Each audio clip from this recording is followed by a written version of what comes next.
Ele é um garoto que acaba se apaixonando por sua amiga novata da escola. Eu sou o tio Rock. Deixe seu like e bora! Tudo começa com Rina Nakura, nossa protagonista, que estava decidida a entrar para o clube de teatro. Quando estava prestes a se apresentar ao grupo, encontrou Eiji, que se apresentou como o presidente do clube. Ele ficou empolgado ao saber que uma nova integrante queria se juntar, já que o clube, segundo ele, estava quase se dissolvendo. Rina ficou animada com a chance de participar e ajudar a dar um novo fôlego ao grupo. No entanto, tudo aquilo era apenas uma encenação. Na verdade, o clube estava bastante ativo, e o verdadeiro presidente era Motokuni Yamamoto. Eiji apenas auxiliava nos bastidores como parte de um teste para novos candidatos. Para avaliar Rina, entregaram a Eiji um roteiro de Romeu e Julieta, mas sua atuação foi tudo menos convencional. Ele interpretou de um modo tão excêntrico que arrancou risadas sinceras da garota. Mesmo assim, Rina demonstrou talento em suas falas e expressões, o que fez com que o verdadeiro presidente não hesitasse em aceitá-la no clube. Embora Eiji tivesse mentido no início, os dois acabaram se aproximando e continuaram brincando com diferentes personalidades como uma forma divertida de se comunicar. Para Rina, isso era algo surpreendentemente natural, principalmente quando estava perto de Eiji. Foi assim que surgiram sua versão séria e até mesmo uma faceta mais tsundere, além de outras que ela ainda mantinha em segredo. Já Eiji, em tom de brincadeira, disse que queria formar um harém, e Rina achou que ele só estava atuando. Mesmo assim, ela criou personagens diferentes para compor esse harém imaginário. Quando comentou que atuar ao lado dele era algo que saía naturalmente, Eiji reagiu como se fosse seu par romântico, o que fez Rina ficar vermelha de vergonha, parecendo que havia se declarado sem querer. Mais tarde, Eiji passou a interpretar o vilão, mas não se sentia à vontade com o papel. Rina, usando sua personalidade mais séria, explicou que ele precisava colocar mais emoção nas falas e que encontrar o tom certo era essencial. A explicação foi tão convincente que Eiji quase acreditou que ela estava falando de verdade, mas acabou fingindo que não ligou. Ainda assim, suas palavras o marcaram. No dia seguinte, durante o almoço, Rina começou a pintar o cenário que seria usado no festival da escola. Algo naquele momento a deixou encabulada, e ela acabou usando sua persona tsundere para alimentar Eiji na boca. Ele parecia adorar a ideia de ser mimado por ela e realizou esse pequeno capricho, mas antes de comer, pediu que ela colocasse orelhas e patas de gato, pois queria vê-la assim. A cena foi tão engraçada que a comida acabou caindo sobre a pintura. Mesmo assim, Eiji ficou tão encantado com o momento que quis tirar uma foto, mas percebeu que havia perdido o celular. Foi então que Rina teve uma ideia. Antes ele havia conseguido o número dela facilmente, mas agora, com a verdadeira personalidade de Rina à mostra, tudo parecia mais complicado. Ele tentou perguntar de novo, usando outra persona, mas precisou recorrer à versão tsundere para conseguir. Graças a isso, agora os dois podiam se ligar sempre que quisessem. Mais tarde, Rina desenhou um cenário inspirado em Romeu e Julieta, e pediu ajuda à sua versão mais séria. Quando Eiji viu o esboço, achou que apenas as cores precisavam de retoques. Foi então que surgiu uma nova faceta de Rina, a mais carinhosa, e com ela conseguiu convencer Eiji a refazer mais do que apenas a coloração. Depois disso, os dois ouviram histórias de terror. As narrativas eram tão bem contadas que assustaram bastante Eiji, mas quem realmente ficou paralisada de medo foi Rina. Ela não queria admitir que estava apavorada, então pediu companhia na hora de trocar de roupa. Eiji ficou radiante com aquele gesto de vulnerabilidade, achando que ela estava apenas sendo sincera e confiando nele. No dia seguinte, Rina encontrou Eiji dormindo e tentou acordá-lo com uma lança de brinquedo, dizendo que era só uma brincadeira. Quando isso não funcionou, tentou uma abordagem mais fofa, agindo como se fosse mimada. Dessa vez, deu certo. Mas o constrangimento foi enorme, ainda mais porque quando Eiji acordou, percebeu que ela estava segurando sua mão. Ele pediu que ela repetisse o que tinha dito, mas Rina ficou tão envergonhada que não teria coragem de fazê-lo novamente. Enquanto isso, Eiji ainda usava uma foto do antigo presidente como papel de parede, mas achou que era hora de trocar por uma imagem da nova estrela do clube, Rina. O problema era que nenhuma das fotos que tirava ficava boa. Mesmo tentando usar suas diferentes personalidades antes do clique, Rina sempre voltava ao normal no último instante, ficando toda sem graça. Isso era preocupante, já que ela teria que se apresentar diante de uma grande plateia em breve. Então resolveu pedir ajuda ao presidente. Apesar de finalmente conseguir uma foto casual bem bonita, Rina ainda continuava tímida.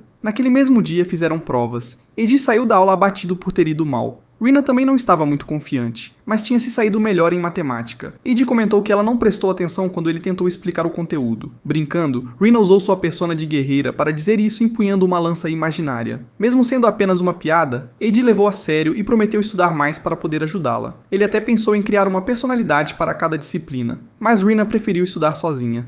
Mais tarde, ela foi chamada para julgar uma disputa culinária entre Eiji e Guto. O voto do presidente havia dado vantagem a Guto, por isso queriam uma segunda opinião. Rina achou ambos os pratos deliciosos, mas, em vez de escolher o melhor, quis descobrir quem tinha feito qual. Acabou comendo tanto para tentar adivinhar que ficou sem almoço. Os dois haviam usado todos os ingredientes disponíveis. No fim, ela acertou qual prato era o de AD. Mas como houve empate, ele pediu que ela desse o voto de desempate com sua persona mimada. Rina recusou, achando que seria humilhante fazer isso diante de todos. Depois, foram ver os figurinos do clube. Rina começou a imaginar como cada uma de suas personalidades se vestiria, mas se negou firmemente a usar roupas muito extravagantes. Assim, acabou escolhendo apenas um vestido, mesmo que não fosse o seu favorito. No dia seguinte, os dois surgiram com um certo ar de mudança. Ainda que apenas a protagonista tivesse feito algo provocante, seu visual chamava tanta atenção que apagava completamente qualquer tentativa do outro de se destacar. O cabelo dela estava preso de um modo tão firme que ele parecia impossível de ignorar. E ao mesmo tempo, impossível de levar totalmente a sério. Mais tarde, a temperatura começou a cair, e Rina, tentando disfarçar o cuidado, ofereceu sua jaqueta a AD com aquele típico jeito tsundere de sempre. Quando percebeu que ele ainda tremia de frio, acabou devolvendo a jaqueta, o que a deixou tão sem graça que decidiu se agasalhar melhor. Em determinado momento, Kim mostrou a AD uma foto de sua irmã mais nova. Como ele sempre sonhara em ter uma irmã, ficou empolgado e criou uma nova persona, que passou a chamá-lo de Moni-chan. Ficou surpreso com a aparência dela, embora nunca tenha perguntado se era mais velha ou mais nova. Apenas presumiu que fosse a caçula, o que deu um tom curioso e um pouco estranho à situação. Mesmo assim, achou a ideia divertida. Cheio de curiosidade, quis saber como ela agia como irmã mais velha, e a resposta envolvia tanto carinho que deixou o próprio AD desconcertado, quase como nas vezes em que Rina fazia suas apresentações durante o almoço. Pouco depois, AD encontrou Rina chorando e entrou em pânico, sem saber o que fazer. No fim, era apenas uma encenação, mas ele se sentiu mal por não conseguir ajudar. Se fosse real, também não saberia como reagir, então fez uma careta engraçada para animá-la. Repetiu o gesto até convencê-la, pois Rina achava que ele não conseguiria tão facilmente. Logo chegou o dia do festival. Rina fez sua primeira apresentação com o clube e acabou quebrando parte do palco, algo que não surpreendeu ninguém, já que seu talento era inegável. Depois disso, foram passear pelo evento, e Rina levou a sério a ideia de tratar suas personalidades como pessoas distintas, a ponto de querer comprar doces diferentes para cada uma. AD tentou acalmá-la, dizendo: "Ei, calma", mas no fim decidiu comprar apenas um doce para ela, o que deixou a situação ainda mais confusa. Rina ficou vermelha na hora. Alguns dias depois, ela apareceu na escola com febre. Mesmo assim, insistiu em ir. AD se ofereceu para cuidar dela, mas para convencê-lo de verdade, ela utilizou uma de suas personalidades femininas, mostrando o quanto se importava. Apenas com essas palavras, AD já ficou emocionado. No fim, Rina encerrou a conversa com seu jeito tsundere, conseguindo que ele aceitasse ser cuidado. Ela usava uma máscara por segurança, mas AD acabou deixando-a nervosa, pois, ao vê-la cuidando dele com tanto carinho, sentiu-se tão em paz que isso mexeu com Rina. Após algumas horas, AD já estava se sentindo bem melhor. Os dois saíram para jantar e ele saboreou o udon preparado por Rina. Enquanto comia, teve a sensação de que algo havia mudado, mas não lembrava como tinha melhorado tão rápido. Rina acabou admitindo que o ajudou um pouco. Para quebrar o clima, AD brincou dizendo que ela usou uma lança mágica, mas que sozinha não teria conseguido. De modo brincalhão, a apelidou de pervertida, o que foi exagerado até para ele mesmo. Arrependido, prometeu não repetir, mas ficou feliz por poder provar aquele udon de novo algum dia. Rina garantiu que prepararia outro no dia seguinte, mesmo sem precisar que ele estivesse doente. Recuperado, AD perguntou a Rina se os garotos populares costumavam se declarar com frequência. Ela, surpresa, pensou que ele estivesse apaixonado por alguém. Mesmo assim, ele foi direto e fez uma confissão ao estilo tsundere, rude e objetiva. Até o próprio ficou nervoso com isso. Rina respondeu que ele precisava entender melhor o clima antes de se declarar. AD tentou novamente, dessa vez com um toque mais dramático, girando no meio da sala, até que Rina perguntou se ela tinha gostado. Ao ouvir um sim, ele ficou envergonhado, enquanto Rina achou a confissão adorável. Poderia ser considerado um sucesso, mas em meio à confusão, AD esqueceu de perguntar se Rina gostava de alguém. Mais tarde, os dois saíram para aproveitar o Natal. Rina acompanhou AD com o intuito de ajudá-lo a fazer novas amizades, o que ele achava desnecessário. Ainda assim, como estavam sozinhos e o clima estava chuvoso, decidiram dividir o guarda-chuva. Ele comentou rindo que se ela tivesse mais personalidades, o guarda-chuva teria que cobrir 3 pessoas. A piada acabou mexendo com Rina, que ficou confusa tentando imaginar todas as suas versões ali.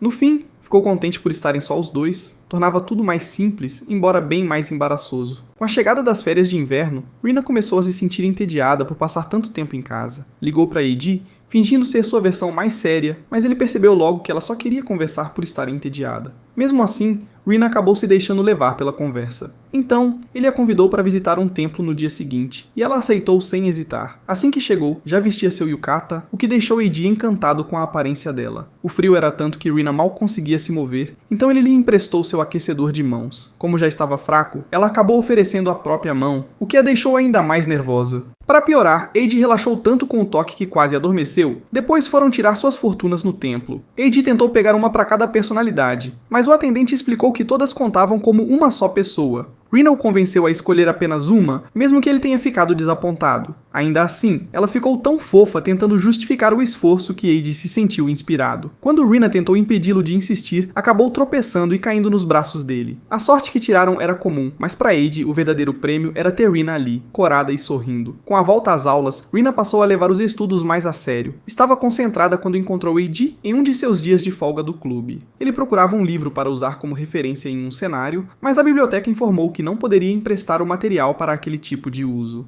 Decidido, resolveu criar seu próprio livro do zero. Como era um dia tranquilo, pensou em fazer isso sozinho, mas ao ver Rina, mudou de ideia e a convidou para acompanhá-lo. Após terminarem o projeto, ficaram observando a cidade pela janela. Ela comentou sobre a paisagem, dizendo que era linda, e ele respondeu que não era tão bonita quanto Rina. Apenas uma brincadeira, mas que a deixou sem reação. Em tom tsundere, ela respondeu que ele não podia surpreendê-la daquele jeito. Era claro que não estava preparada para aquilo. Quando Eiji repetiu o elogio, ela ficou ainda mais vermelha. Naquela noite, Rina refletiu sobre os sentimentos de Eiji. Estava tão confusa que não sabia se teria coragem de mostrar o que realmente sentia. Talvez suas personalidades conseguissem, mas ela mesma ainda não estava pronta. Acabou adormecendo em meio às dúvidas.